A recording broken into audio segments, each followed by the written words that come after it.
Here we are on our final day of Cyclical Awakening.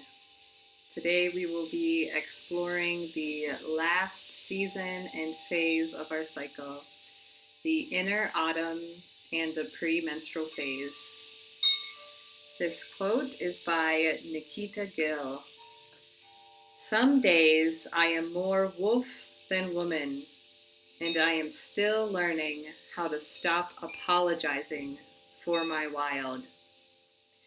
And we will see today that this season is ruled by the wild woman. But first, let's look at the physical characteristics of the inner autumn. As we learned from the summer and ovulation, that it is necessary for ovulation to happen so that progesterone can be produced. And progesterone is the main hormone that happens during the premenstrual phase.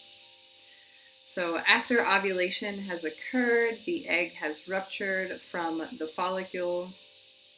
The follicle that is left turns into what is called a corpus luteum. And it is this corpus luteum that produces the progesterone. So without ovulation, there will be no progesterone in your hormone cycle. This second half of the cycle after ovulation is also known as the luteal phase. And this name comes from the corpus luteum that is now present in the ovary.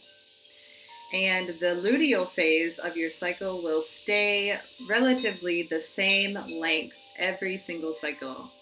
And that is usually between 11 and 17 days.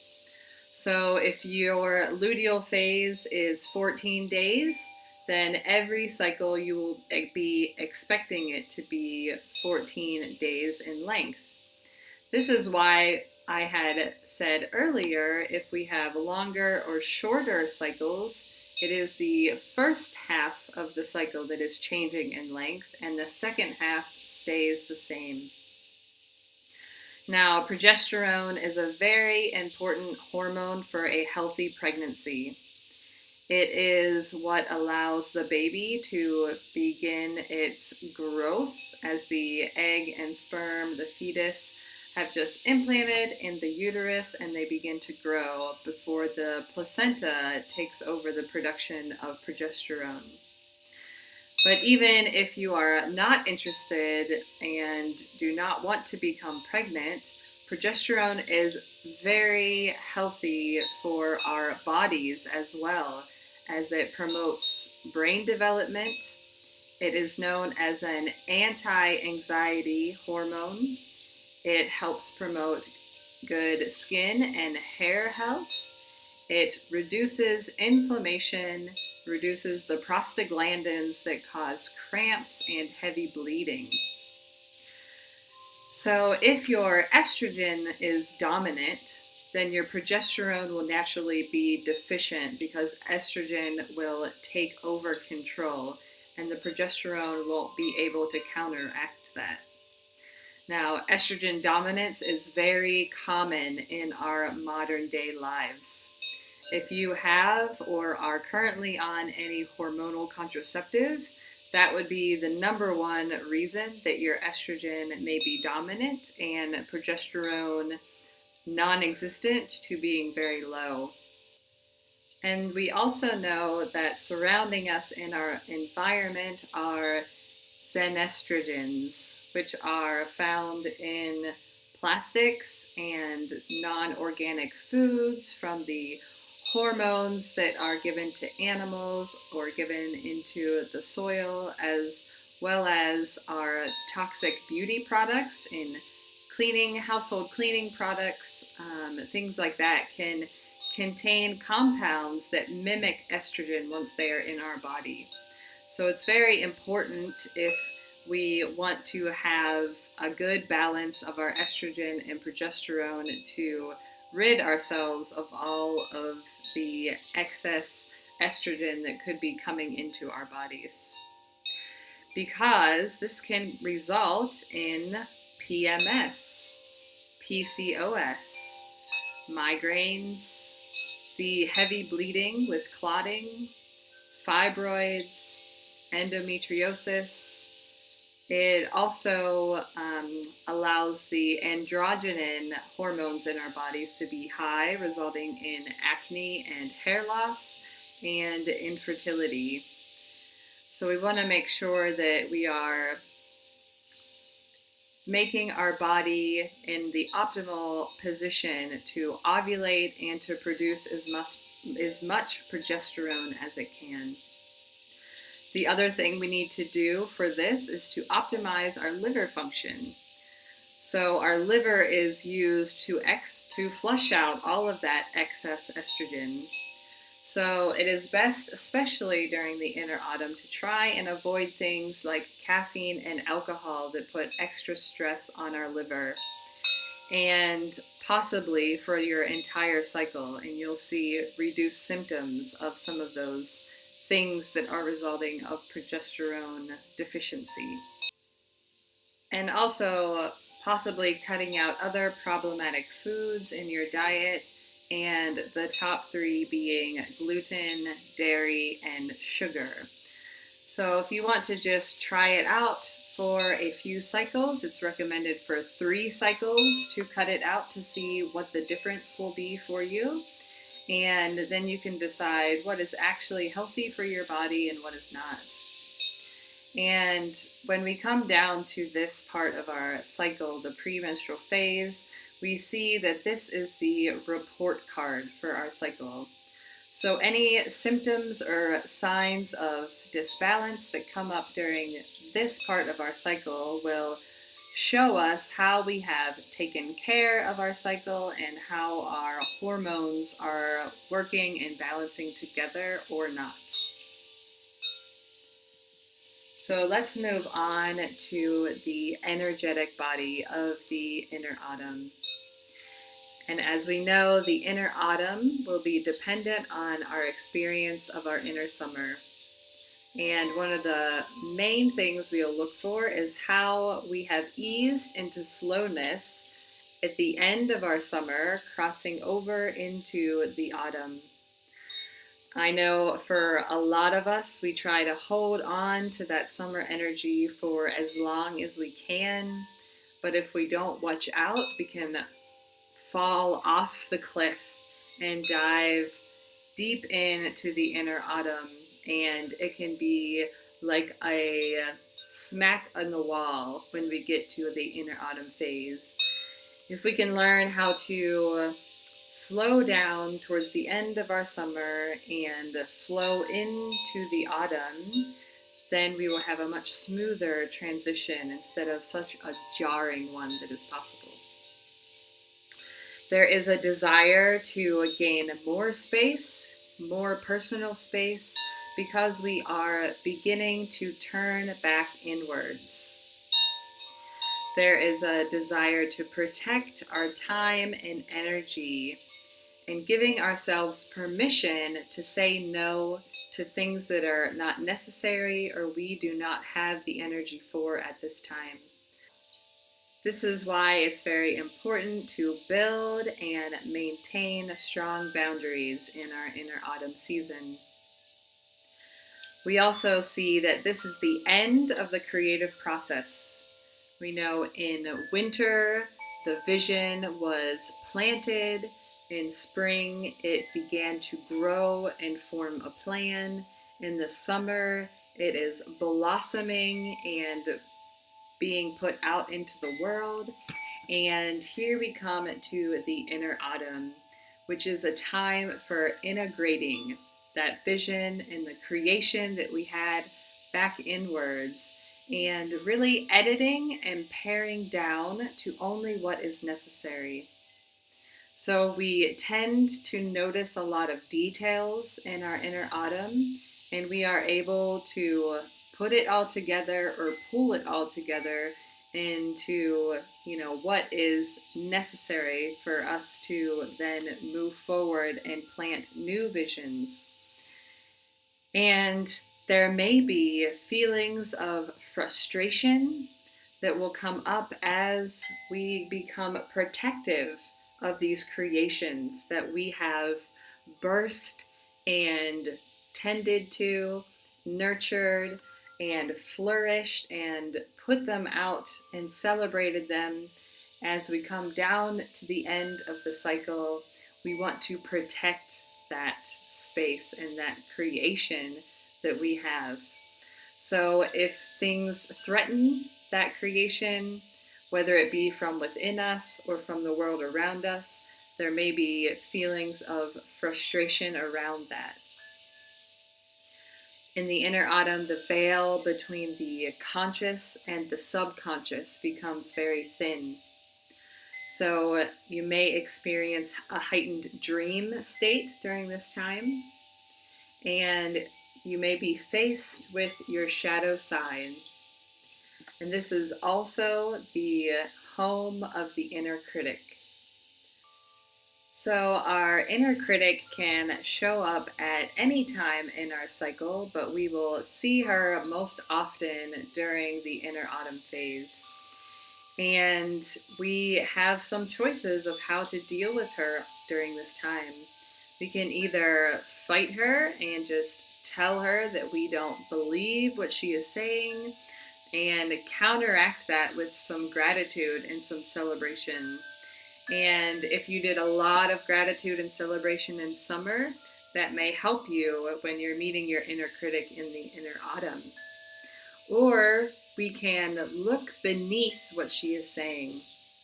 Because although the way she is saying it may not be truth, there may be a hidden truth about your beliefs, about yourself, underneath what she is saying. So if you have the capacity to do that, then search for the hidden truth in the words of the inner critic. And this becomes a little bit easier also in the inner autumn because we become natural bullshit detectors. So it is easier to see through all the lies and all the smoke and mirrors and really connect to the truth that we hold dear. And if you are a person that is active in social justice, you may find that during the inner autumn season that you get an extra fire to fight those injustices in the world. And that is because you are seeing through all of the illusions that were harder to navigate through in the inner summer. So let's take a look at the archetype for the inner autumn, which is the wild woman or the enchantress.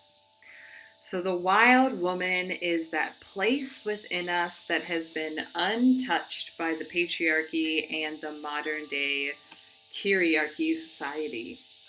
She is untamed by labels and conditions that the world has tried to put on us for centuries.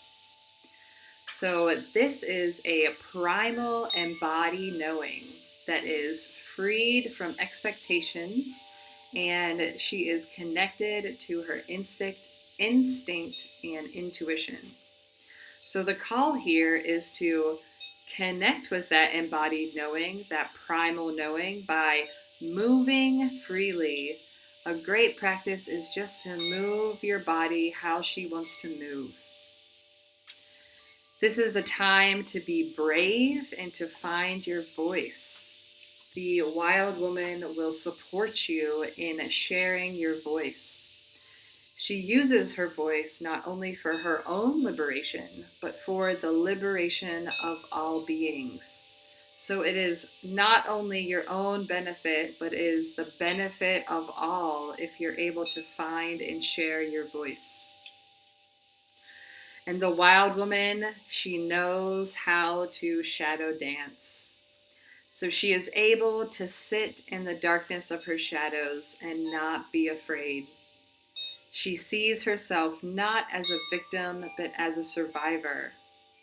She's able to look back on what has been done to her or what she herself has done, and be thankful because they have formed her and transformed her into who she is today. So if you want to connect to some of the wild woman goddesses, you can use the goddesses Sekhmet, Athena, Durga, Macha, Eos, Mary Magdalene, Hela, and Maeve. Now let's look at some of the other correlations to the inner autumn season. And we come to the waning moon. So this is the moon as it is decreasing in its light, moving from full to the new. This is the time of the feminine yin energy to come back in, and the autumn is the transition from the height of the masculine yang energy to the depth of the feminine yin energy. So we are slowly moving from that masculine into the feminine. This is also the time of the earth element, where that wild woman primalness is connected to the earth, which is then connected to the tarot suit of pentacles. If you're on the wheel of the year, this would be Mabon, which is the harvest festival, and Samhain, which is what the modern day Halloween is based on. And that is the crossover from the end of autumn into the beginning of winter. For our breathing practices, this is the exhalation, the releasing, the letting go. It is also the sunset as it falls beneath the horizon in the direction of west. In the agricultural world, in the earth cycle, this is the wilting, the falling of leaves, and the dying process. Some rituals that may be helpful during the inner autumn season can be forest bathing. So forest bathing is just being in the forest with no agenda, but to witness what is there. So this is not hiking, this is not climbing trees, this is not doing any action. This is a meditation of being with the forest. And there has been scientific proof to show that the trees give off phytoncins. And there was a study done where just 3 days of people being in the forest, over 50% of their disease-killing cells increased in their body. So forest bathing has dramatic effects on our physical body, which can be very helpful during the inner autumn to reduce stress, reduce inflammation, reduce anger that may come up, reduce anxiety. It's helpful for any phase of the cycle, but great for the inner autumn. Yoni steaming is a practice that can be done 2 to 3 times the week before you bleed. And this is an ancient practice of putting herbs in a pot and allowing them to boil and steam, and then putting your womb, your yoni, over top of this bowl of steam to allow the herbal medicines to flow into your vagina and your cervix and into your womb. And it's advised do not practice this while bleeding, as it can increase the bleeding. And don't practice it while there is a possibility of pregnancy or you are pregnant, because there's an increased risk of miscarriage. If you want more information about yoni steaming, you can check out Steamy Chick, and I will have more resources in the future for that.